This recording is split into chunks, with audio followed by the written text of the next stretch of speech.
Are you awake yet?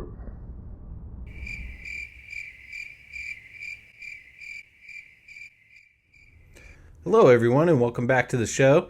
My name is Nathan Richards, and this is my show Reason with Me.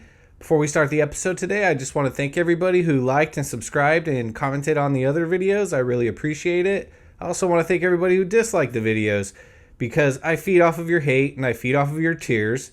And really, I might enjoy your hate more than I enjoy other people's love because I know I'm not pissing off anybody who has more than 2 brain cells and control over their emotions. So thank you. Keep those coming too. In fact, let me know what you're thinking. We can talk about it. So with that being said, let's get right into the episode. And I'm talking fast and I'm trying to move fast because I want to make this one quick. Okay, so the title of this episode is going to be something like why our current form of policing inevitably leads to corruption. Something along those lines. But that is the point of the video today. And in order to do that, we basically just have to kind of like break police down into their simplest form, their simplest role. What are they really at their simplest form. Let's just leave it at that. And really what they are is they're middlemen. They're just middlemen. They're not really security. They're not really anything. They're just kind of like middlemen between two opposing forces. They're the referees, right? So they're the middleman between the criminal and the victim. Sometimes they're the middleman between protesters and counter-protesters. But more often than not, and more importantly, and more exclusively, the police are the middlemen between the state and the people. You understand? They are there to protect the state. Every time the state calls on them, it doesn't matter if it's the schools, the health departments, the road departments, the city council, the mayor's office, the governor, the president. It doesn't matter. They are there to protect the state. You understand? They're not there to protect the people. That's a problem. Why is it a problem? Well, I want you to take a look at the NFL, right? And we'll take one team from the AFC. Let's take the Patriots. And then we'll take one team from the NFC. Let's take the Cowboys. Right? Red and blue, AFC and NFC. Who would have thought? It's not like we're being programmed to think of the two-party system dichotomy, right? But let's just take those two teams. And now let's imagine an NFL where those two teams hire the referees for every single game. They pick the referees, they hire them, and they sign their paychecks for every single game, even games they're not playing. Do you think that's a conflict of interest? Do you think that could lead to the Patriots and the Cowboys going to the Super Bowl every year? Kind of like the Republicans and the Democrats going to the Super Bowl of elections every year? Maybe. Probably. Definitely. Definitely. It's a conflict of interest, and it inevitably leads to corruption. So, with that being said, what can we do about it? What can we do about it, right?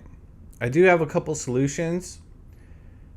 You might think number one sounds far-fetched, but after you hear number two, you're going to realize that the state would be begging you to take number one as an option. So number one,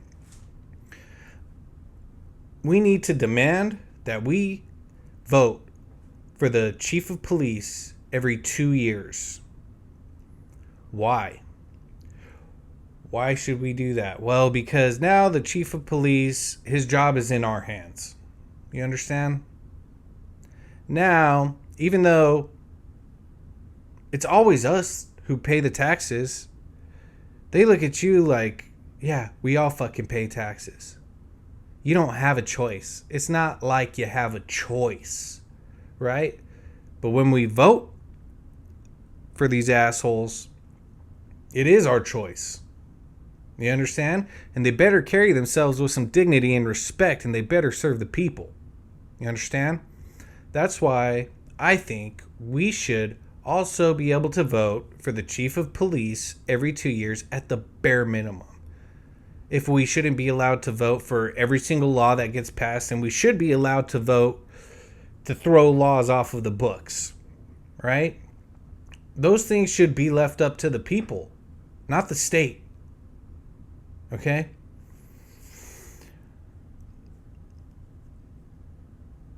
We need a police force that's accountable to us.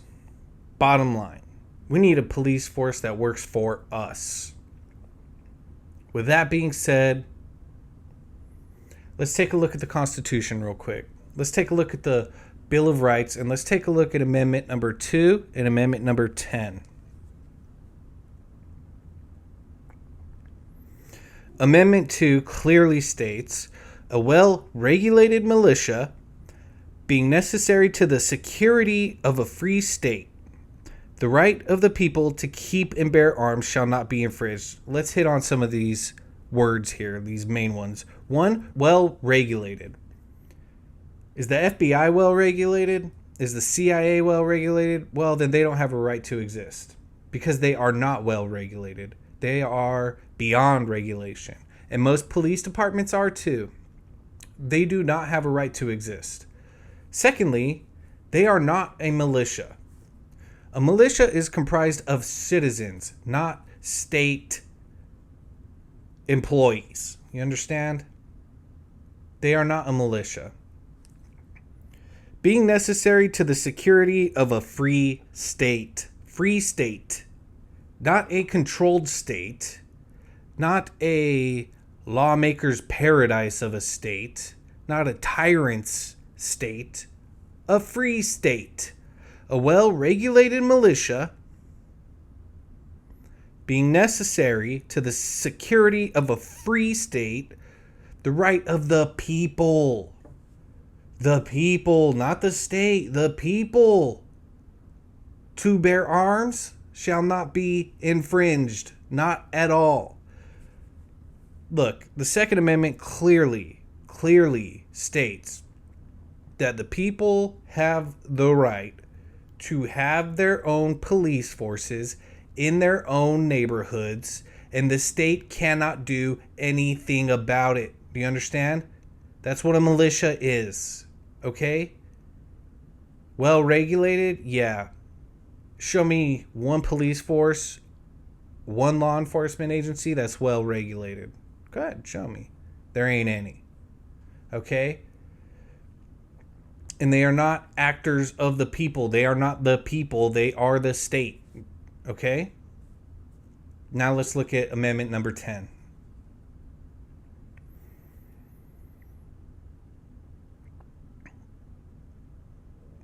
The powers not delegated to the United States by the Constitution, nor prohibited by it to the states, are reserved to the states respectively or to the people.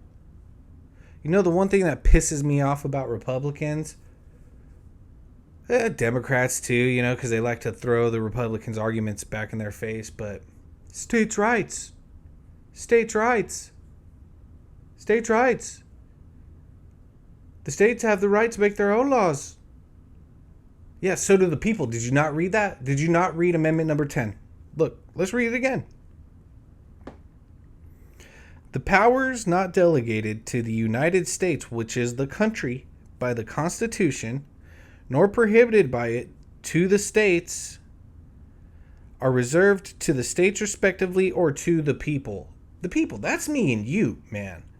That's not the state. That's not the county. That's not the city. That's not the federal government. That's me and you. And look,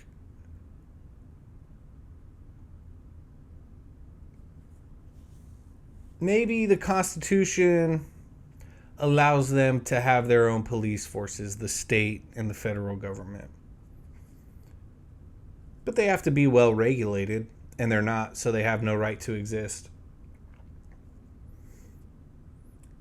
But the Constitution explicitly prohibits them from stopping you from having a militia. Do you understand? From having a neighborhood police force. It prohibits them from stopping you. And we're going to take a look at a couple articles. And we're going to take a look at one article, and we're going to take a look at one website. And I'm going to explain to you why it's already legal and it's already in practice, and why people around the country in small neighborhoods and big neighborhoods and poor neighborhoods and rich neighborhoods need to start looking at this as an option so they don't have to deal with corrupt law enforcement. Let's take a look at the first article. This is on policechiefmagazine.com, .org. And it's just titled, Private Police Coming to a Neighborhood Near You. Why private police may be an important element of future law enforcement. And let's scroll down. We're going to scroll all the way down to the conclusion. I'm going to leave the link in the description. So if you want to read it, you can read it. But we're just going to go all the way down to the conclusion and read the conclusion. The trend of diminished budgets and limited resources for law enforcement agencies is likely to continue. Law enforcement leaders must recognize the world of law enforcement is changing and then look for ways to change with it so that they can successfully provide public safety moving forward. Considering strategic partnerships with private security as well as changes in the composition of their own staffs may be the right solution for many police departments. So this is Police Chief Magazine acknowledging that what I'm saying is true, and what I'm saying has the ability to take off, and hopefully, especially after this video, I hope this video reaches enough people to where people start thinking about it, right? And people start trying to implement it into their own neighborhoods. And you got to do it the right way. There is a legal way to do it, right? But you got to do it the right way. I'm not saying that I'm not saying you put, you and 5 homies from the hood go pile up in your Lexus and drive around with ARs, and I'm not saying that, you and a few of your freaking Miller Lite redneck buddies jump in Billy Bob's truck with your shotguns and shit and just go looking for trouble. I'm talking about doing this the right way, okay, guys? So let's do it the right way. But now let's look at this website. This is a neighborhood I used to work in, and I know the neighborhood well. I know the police there well. And we're just going to take a look at their mission statement. The mission of the Columbine Valley Police Department is to protect life and property, enhance the quality of life, and protect constitutional rights through partnership with the community. Now look, I don't know about, some people have never been out of their little neighborhood. But all around this country, there are rich neighborhoods, wealthy neighborhoods with their own police forces inside the neighborhood. And I'm not talking about just the security gate at the front of the neighborhood. I'm talking about real police departments that patrol the neighborhood and that arrest people, that pull people over, and that protect the people that live in that neighborhood. Okay? They have those. But those police departments are typically funded by the people that live in those neighborhoods exclusively, okay? But the benefit of that is that those police departments, they don't harass the people that live there.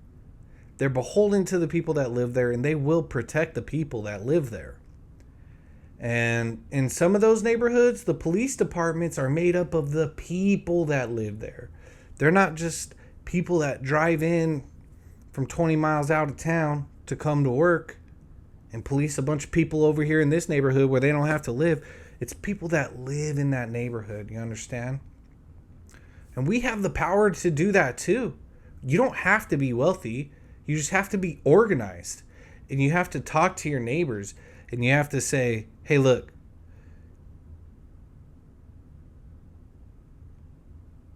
we're in for some hard times and some bad times if we don't have our own police force patrolling our neighborhoods, keeping us safe, and actually arresting the people who need to be arrested and deserve to be arrested eventually. Eventually, we need to grow police forces and even our own intelligence agencies to go after the people who need to be arrested in our society. We all know who they are, and we're coming for you because we do have the power to create these agencies ourselves. And like I said, we don't need to be rich. We just need to be organized. We need to talk to our neighbors. We need to talk to some lawyers. We need to develop frameworks for these things. And then we need to collect money for these things, right? Through partnerships, through donations, partnerships in the city, businesses, homeowners, even renters. You know, renters will probably be less likely to want to pay for something like that. But, you know, these things do require money. They do require time, and they do require organization, but they are possible, and that's the main thing. Is it's not all hopeless. Be optimistic. These things are possible and they are achievable if you are organizable and intelligent about it. So that's it. I'm done. I hope this was quicker than I think it was, but if it wasn't, thanks for watching. Thanks for bearing with me and, you know, making it through all these long videos that end up being longer than I originally planned them to be. Once again, please like and comment and subscribe and dislike and hate on me. Support me, whatever you want to do. I'm about it. Check out the merch store. Follow me on Gab, please. Follow me on Gab. That's the main thing. Here's my Gab link. And yeah, I also have a channel on Rumble. You can go check that one out too. But as far as that goes, I just want to know what everyone thinks about this. And so, you know, drop a comment and let me know what you think. Can you think of other ways? Can you envision other ways that we can get out of this corrupt system and into a pure, less corrupt system? All right. Thanks for tuning in, guys. See you next time.